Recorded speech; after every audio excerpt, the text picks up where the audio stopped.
Last night, LeBron joined Michael Jordan as the only players to score 40 at 40 years old. And coincidentally, today is the 2-year anniversary of LeBron breaking the all-time scoring record. And the performance he had last night, the focus after the week the Lakers and the NBA had, 26 teams. They made a move, a record 9 All-Stars. They were swapped at the deadline, of course, including Jimmy Butler. And last night, he joined his new team, the Golden State Warriors, right here in Los Angeles.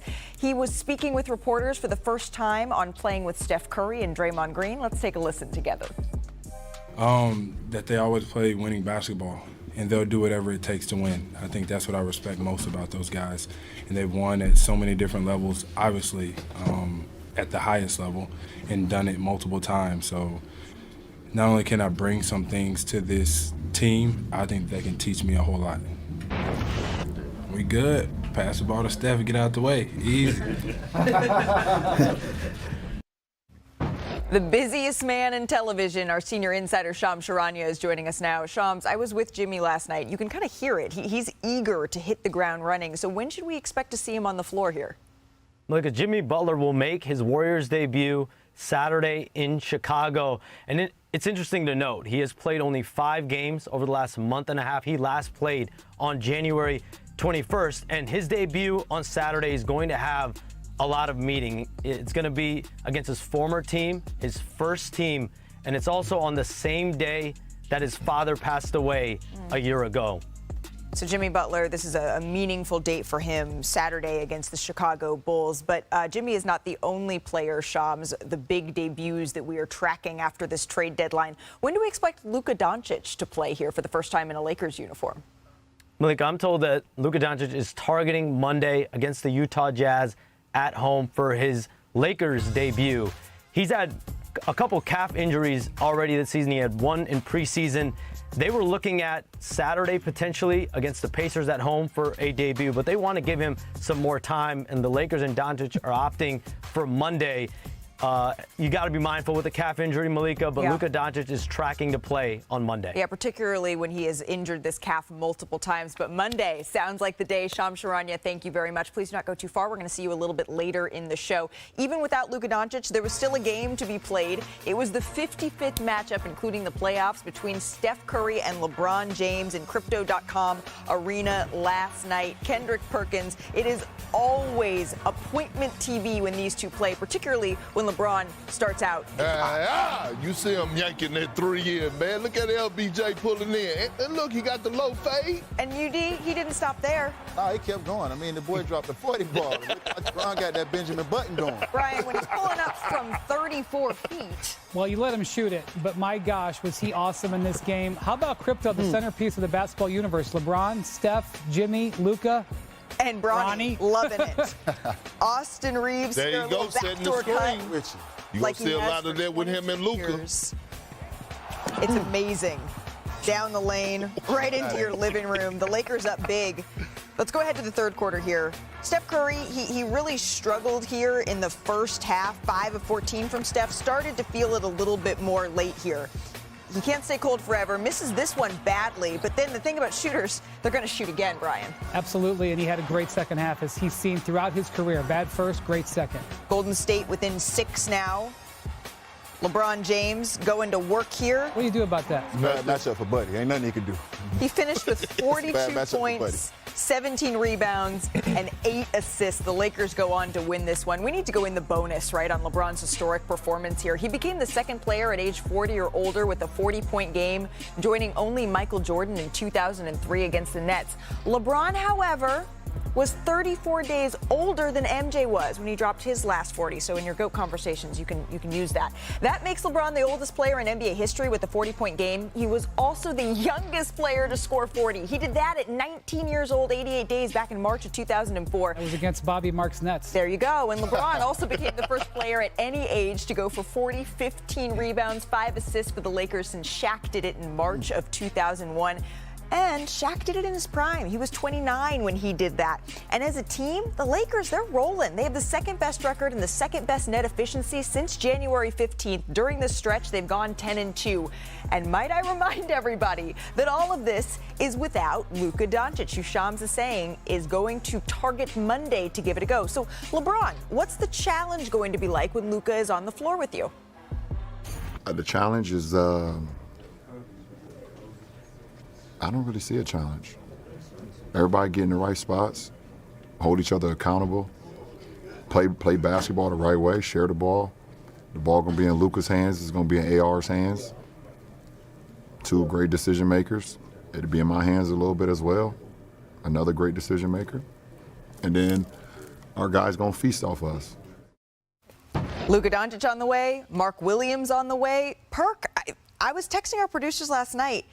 Is it time to start really believing in the Lakers here? Listen, a wise man told me you could be inspired by the cheers and you could be inspired by the whispers, okay?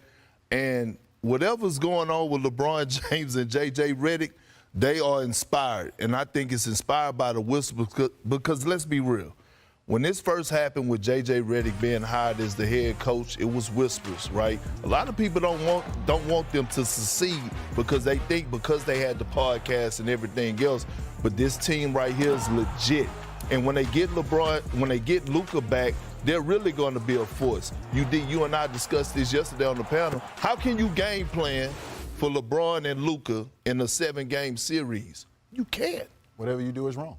Whatever you do is I wrong. want you to look at their upcoming schedule because they just got off the Grammy trip, which is supposed to be the part that brings them down. Well, they crushed on the Grammy trip, got Luka while the Grammy trip was going on.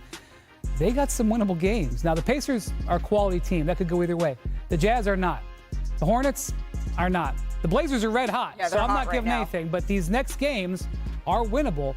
They're hunting that 3 seed right now. Just a game back from the Rockets. Look, I believe when they got Luka Doncic, I don't know. I'm giving them. I'm standing by this. I'm giving them a pass on what they do this year. I'm not putting expectations on it. But Luka raises the ceiling. That includes for the future, but it also includes for this season. What I say about Bron is he ain't lying.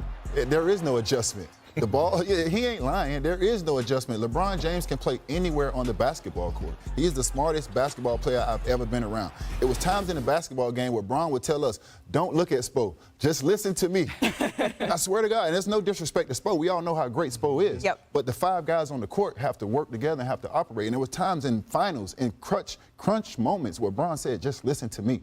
He will make it work. It's going to work. Is the adjustment defensively? I don't think anyone has any concerns offensively. Yeah, so teams are going to learn what to do, and they're going to individualize and attack Austin Reeves. They're going to attack Luka Doncic. They're going to test Mark Williams. I will say this. That trade to get Mark Williams gives them a backline defender. Yeah. That could really be a real big help. He's not an elite shot blocker, but he's huge.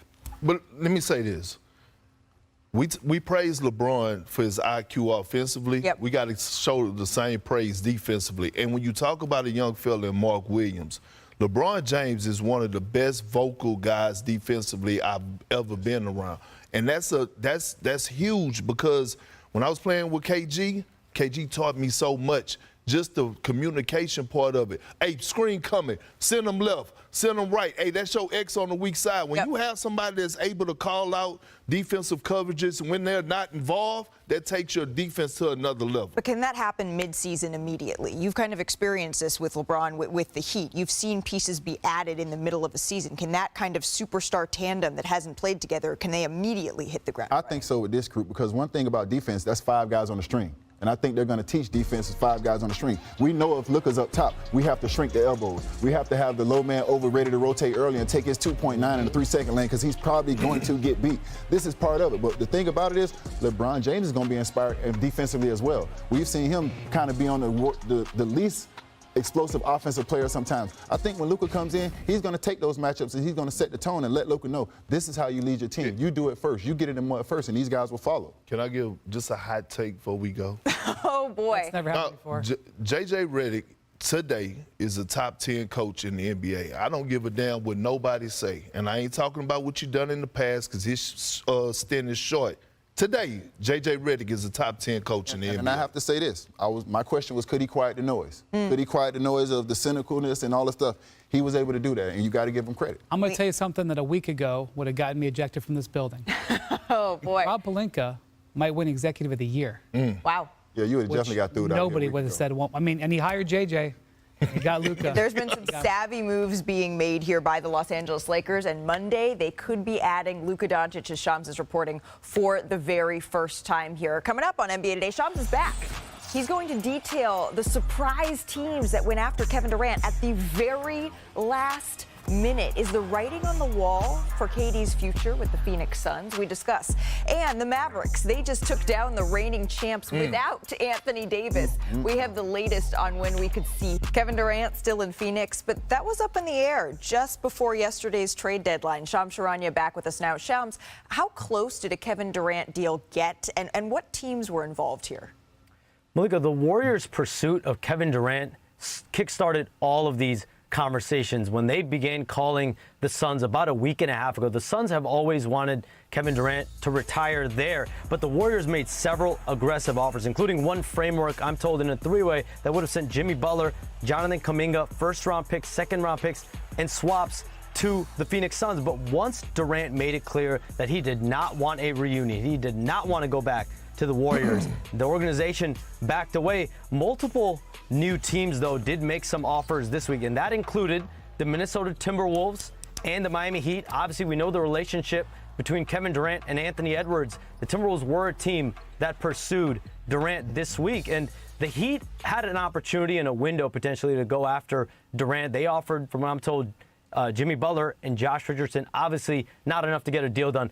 Kevin Durant never wanted this to be a topic this season. He has never requested a trade out of Phoenix. And so the fact that his name was involved in any conversation, that is something obviously both sides are going to have to work through the second half of this season. Yeah, because when it's all said and done, after all of that chatter, Kevin Durant remains with the Phoenix Suns. Shams, thank you so very much. We will see you out here for NBA Countdown very soon. I want to bring it back to our panel here because exactly as Shams just detailed, Brian, the Phoenix Suns have the toughest remaining schedule in the NBA.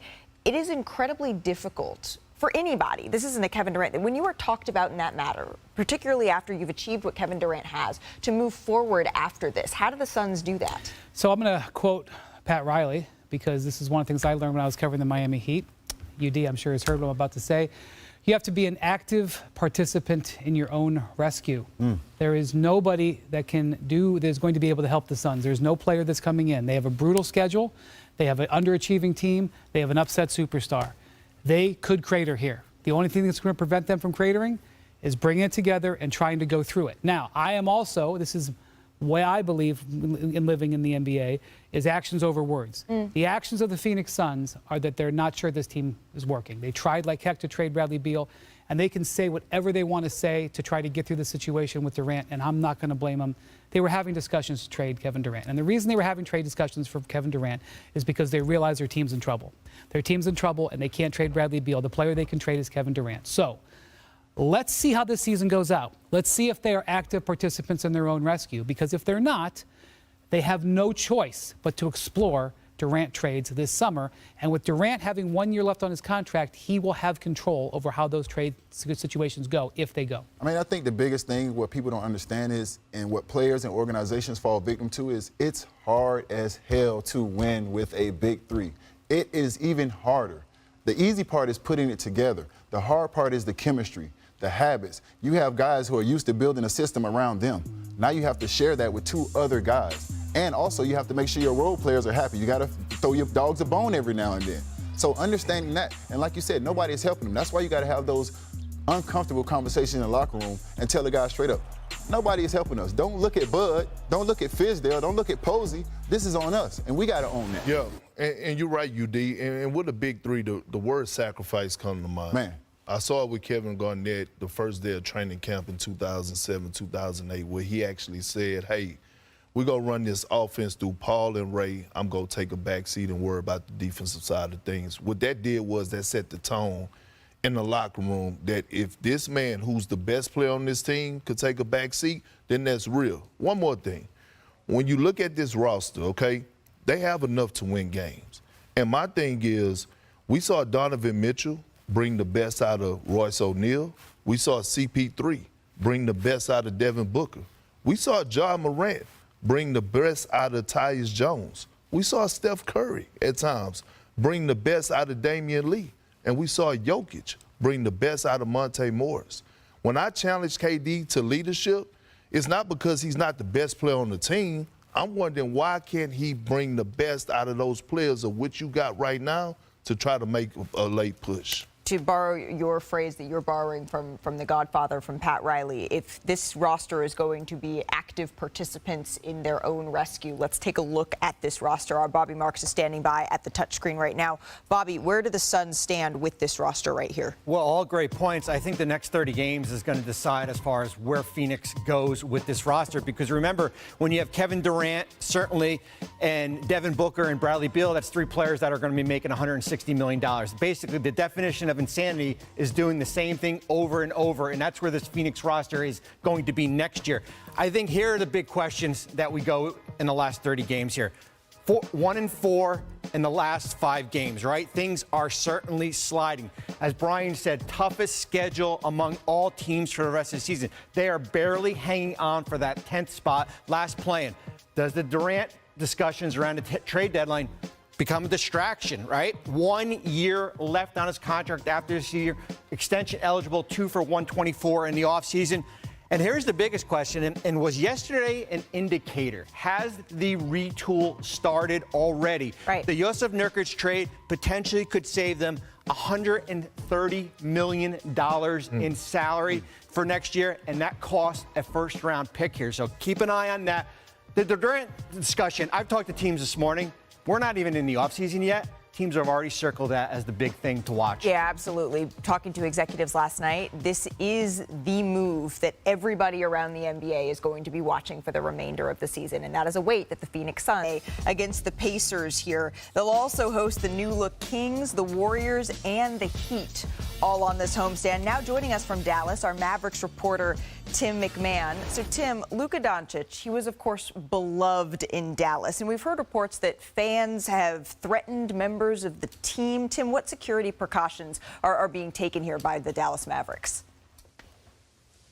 Howdy, Malika. Listen, this is a heartbroken fan base, and there have been some very unfortunate developments regarding that anger, that angst. Nico Harrison has been subjected to death threats. There have been racial epithets included in some of those. Certainly security is going to be beefed up. There will be protests outside the arena, or at least those are planned. Security will absolutely be beefed up. Nico Harrison is not going to be in his normal seat in the stands. They just don't, there's no reason to subject him to that kind of a security risk. So that has been definitely an unfortunate part of this whole storyline. Obviously, the fans' anger, hey, they have every right to feel like they got a generational superstar ripped away from them, but clearly lines have been crossed. Yeah, that seems like just a little bit too far here, Tim. Thank you for that. The Mavericks, they did get an All-NBA player in this deal, though, with Anthony Davis. Let's take a listen to AD earlier together. I get, who Luka was to this franchise, to this city. I'm never, going to downplay that. Just how, I know what I meant to the city of LA. So I'm not, surprised by, the fans' reaction and the city's reaction. At the end of the day, I'm going to, get a city, get them life back. Obviously it's a tough transition. It was a shock, to all, but like I said, my job to come in and play basketball and win basketball games. So that was Anthony Davis just moments ago. Tim, when can we expect AD to make his debut here for the Mavs? Yeah, he's good to go for tomorrow afternoon with the Houston Rockets in town. And look, it's going to be a surreal scene, but you just heard Anthony Davis. He's focused on what he can do, and his plan is to come in, play at the level that he's played his entire career, and as he said, hope to give this city a little bit of life back. And it's crazy. We're talking about one of the best players in the NBA, a former #1 overall pick. It was a celebration when he went to New Orleans, when the Lakers were able to pull off a trade for him, a massive celebration in the city. It's almost like this is a funeral, despite the fact that, Anthony Davis, a multi-time All-NBA big man, a top 75 player, of all time, will be suiting up for the Mavericks for the first time tomorrow. Yeah, and that's through no fault of Anthony Davis. I think winning cures all, so hopefully that is what is in the Dallas Mavericks' future and in this fan base's future. Tim McMahon, thank you so very much for joining us. I think one of the reasons we keep talking about this is such a shocking trade, right, is that Luka and AD, that swap, is the first time in NBA history where two reigning All-NBA players, they were traded for each other mid-season. Nice duck there, Wendy. I appreciate you just popping right back up into the shot. We really appreciate it. But that is the perfect way to set the tone, my friend, for a little rankings here of the best duos in NBA history. And before y'all get excited, no, this isn't Perk's list. This is Udonis's Haslam's hierarchy. What you got? I thought you was gonna imitate me like you did Perk. I haven't got that down yet. Okay. I'm gonna work on it. I'm gonna give you a little teaser right here. In Haslam hierarchy, nothing matters but rings. Oh, that's all we that. care about in Haslam's hierarchy. Spoke like a guy with 3 of them. Hey, I can't say it. Thank you, Wendy. Thank you. So let's get to it right now. We're gonna do it, and we're gonna start here at number 5. Not the bam, but the boom. The boom. Them boys from South Beach. Them boys got South Beach back popping again. From 2010 to 2014, 4 straight finals back-to-back in 2012 and 2013. Argue with me about these boys and we're going to wrestle. At number 4, not bam, but boom. Kobe and Shaq. Total domination. 2000 to 2002, 3-peat. No other franchise in major sports has been able to do it since. And I tell you how hard it is, Pat got paid for it and he didn't even have to coach him. At number 3. We got you on this one. Boom! Thank you. Russ and Kuzi. Now let me tell you something. I never saw him play, but I'm not going to argue with facts or I'm not going to argue with footage. From 1956 to 1963, 6 straight finals. And they won them. They ain't just go, they was able to win them. Perk, you want to help me out there with some? Yeah. I got to get a little crowd participation. All right, I'm going to learn from let's you. do it, Perk. Number 2. Boom! Boom up there. I like that one. That scared the hell out of me, too. Jordan and Pippen totally dominated the 90s. These are my GOATs. Now, LeBron James, I will say you are the GOAT, but these are my GOATs. Totally dominated the 90s. 6 finals out of 8 in the 90s. Total domination. Love Pippen, love Jordan. Hey, y'all boys, please make up, man. And that number, Malik, would you please? the lady. I got it. Boom! Boom! Number 1, Magic and Kareem. 8 out of 10 championships they won 8 of them, but they won 8 out of 10, but they won 5. LeBron James, Luka, if you want to be one of the best duos, right here. This is where you start at. This is where you start at. Now, we only getting started with Haslam's hierarchy, and you'll see me around a lot, so just let y'all know, get used to it. Boom! Brian, you don't got 3, but you have 1 ring. What do you think of this list? I mean, he said Jordan and Pip was his GOAT, and he's got him number 2. So that was, I was like, man, who's number 1? Who's number 1? That's it's a beautiful list, Perk. The standard has been set. It is, UD. Look, I would put Jordan and Pippen here. Really? Yeah, they went 6. They went 6. They went 10. No, but they went 6 and won 6. They did do that. I would put them number 1, put them number 2. Now, this is what I would argue. LeBron, D. Wade. I did not say we gonna wrestle. I know, but I don't want to wrestle. Oh my God. Hey, Steph and Clay. That has the potential to be a leg for the first time since 2000, and the NBA just released All-Star Saturday Night's participants on TNT. The 2-time reigning dunk contest winner, Mac McClung, he's going to go for a 3-peat against rookies Stephon Castle, Matas Buzelis, and then the Bucks' Andre Jackson Jr. Fans will be able to vote on the dunks this year. Last time there was a dunk contest in the Bay was Vinsanity.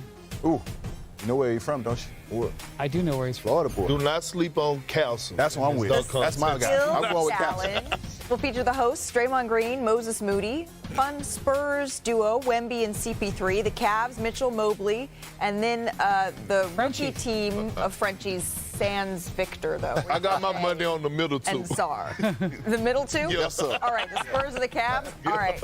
And then the 3-point contest, 8 sharpshooters, including Oakland's own. That's why he wears, it's not a 0, you know that, right? It's an O for Oakland. That's his number. Damian Lillard looking to win the competition for the 3rd straight year. I know who UD's going for. Buddy Hield, Jalen Brunson, Tyler Hero. Redemption time, hero. All right, Norm Powell. Friday. This is your moment on the All-Star Weekend, Norm. That's true. Show him, Norm. I got my money on Cam Johnson. Friends, All right. Uh-oh. it's Friday. That leaderboard. So let's have some fun. It's our hit game. It's Who Said That. We're taking a look at the quotes that caught our attention and asking our esteemed contestants in Perk, who said that? Here Esteemed contestants and Perk, is that what you Nervous. said? I'm nervous. Danny, Third. Wendy, Perks in third, and UD is playing for the first time. So Brian, would you like to show him how it's done? Sure. Who said this, quote, I like playing against bigs. They're slow. Was it Ja Morant? Was it D'Angelo Russell? Or was it Dylan Brooks? I got to say Ja. Was it Ja Morant who said this? Oh, I knew it. Dylan, I I should have knew it known was it was Dylan Brooks. something Dylan, arrogant from Dylan Brooks. I knew it too. I knew it too. You know, I like playing against Oh, bigs. I didn't know he was wearing You know, they're glasses slow. when he said it. Do you have a pair of those, Wendy? I do not. But Perk, you better hit this one, or you're gonna tie I me. need to get back up in the ring. You're ready, Here we Perk? go. Yeah. All right. Next up, who said this, Kendrick? To be honest, I don't know if any stats or analytic stuff. I don't follow any of that. Joe Mazzulla, Nikola Jokic, I or know who Klay it's- Thompson? I know who it's not. I know exactly. Joe Mazzulla is not the answer. Okay. I know that. I don't know any Klay of Thompson the stats is- and analytic stuff. I'm gonna tell you who don't follow that. It's that man in the middle. Is it? He only care about horses when he lead a basketball. Hey, ain't nothing wrong with that. Is got it all the Nikola numbers. Jokic? Ding, ding, Straight up. His ding. numbers be right though. Well done, Perk. Uh-oh. To be Nervous. honest, I don't know any stats, any analytic stuff, so I don't follow that. But And guess what? But I'm good at it. And guess Yes, what? he is. I didn't even cheat this time. You know what I mean? I've been moving, and so I ain't have an opportunity to even be on Investigation. social media. I All call right, for an Perk. Going investigation. back up the You heard them standings. barbs You come for you, get the though. hang of it? Are you ready? I'm ready. All right, who said this? Don't ask about the trades. I don't really care. Was it Tom Thibodeau? Was it Joe Mazzulla? Or was it Michael Malone? That's tough. It could be any one of those guys. That's Don't true. ask None about of the them made trades. moves. I That's don't true. really Not fair. care. That's Who true. put this question on the This roof? was not the Who put easiest- this question on the roof? I agree. This was This not ain't the even easiest right. start. I'm gonna go Mike Malone. All right, Was I like it that one. I Michael like that. Malone? That's my guess. 'Cause they didn't make any moves. Oh. UD, I would have gone with Malone too. I just want you to know. First of That all, was hard. Don't ask Yeah, about the yeah. trades. I don't really care. That's how he opened his presser, too. Yeah, He's that like, was- It's easy to before say y'all you don't start. care when you're That the was real champ. petty, Malika, for you to give him that hard that wasn't right. question. That wasn't All right, well, then I first got an extra credit then. Thank I have you. one more. Everyone can participate, but UD, you can take the leader of the snake on this one. Leader of the snake? Sure, we'll go with that. That was UD. Used to have a 7-foot python. Yes, I did have a 7-foot python. I stayed the hell away I named from him Machiavelli. You know who else has doubly away a from pet snake? Andrea Carter. Yeah. Yeah, she is Stay one away too. from All right, who said this? Gotta give credit to Rob Pelinka, man. Highway robbery. Was it Paul George? Was it Anthony Edwards? Or was it Josh Hart? Does Ant know who the general manager of the Lakers is? That's a first. That sound like an ant quote. That sounds like a Josh Hart. But I'm gonna go with Josh Hart. I'm with you. Yeah, I'm gonna say he's Josh. smart. He got to give. Paul George is a Clipper. He's not giving Quick-witted. credit to the Lakers. Right. I'm going Josh Hart. Josh ding, quick-witted. ding, ding. Well done. Group participation, and we got this one. you gotta give credit to Rob Pelinka, man. He's a highway robbery. Unfortunately, that doesn't count in the standings, but UD, it will count in our hearts. Josh Hart's team has been eliminated from the Super Bowl this year. His teammates' team is still in it, the Eagles. Do we have any predictions, gentlemen, before we sign off for the weekend? Out of respect for Dave McMenamin, our resident Eagle fan, fly Eagles fly. Contractually, in my marriage contract, I'm obligated to also say fly, Eagles, fly. I live in the Midwest now. I just went against my people. Yeah, you so did. I'm going with the Eagles. You're going with the Going with the Eagles? I Eagles. feel